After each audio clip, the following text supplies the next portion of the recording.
Islamic Jihad official warns of similar action if IDF continues Gaza strikes. Military leader issues threat if Israel doesn't stop retaliating for balloon-borne attacks, and blockade on enclave, says Gaza groups have already formulated plan of action. A senior member of Palestinian Islamic Jihad said Saturday that Gaza groups have sent a message to Egyptian mediators warning of a violent response if Israel continues to carry out strikes on the Strip in response to balloon-borne attacks.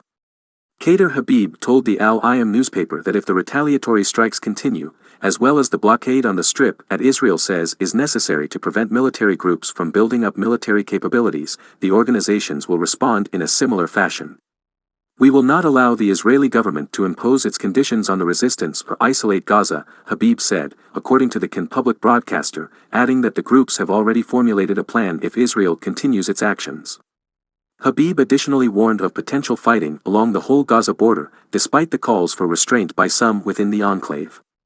Meanwhile, Minister for Regional Cooperation Issaoui Frej addressed the matter of Israel's retaliatory strikes, telling an event in the northern city of Hadera on Saturday that sometimes there's no choice. The Islamic Jihad threat came a month after an 11-day conflict raged between Israel and Gaza military groups, with the fragile ceasefire under heavy strain and after the Israel Defense Forces chief ordered the military to prepare for a resumption of fighting. The warning came amid rising tensions as the IDF launched airstrikes on Hamas targets throughout the enclave on Thursday night in response to ongoing arson attacks. The strikes were far greater and more forceful than those launched earlier this week in response to similar airborne attacks from the Strip and appeared to be the most significant retaliation by Israel to incendiary balloons in the 3 years since Palestinian militaries began using the tactic.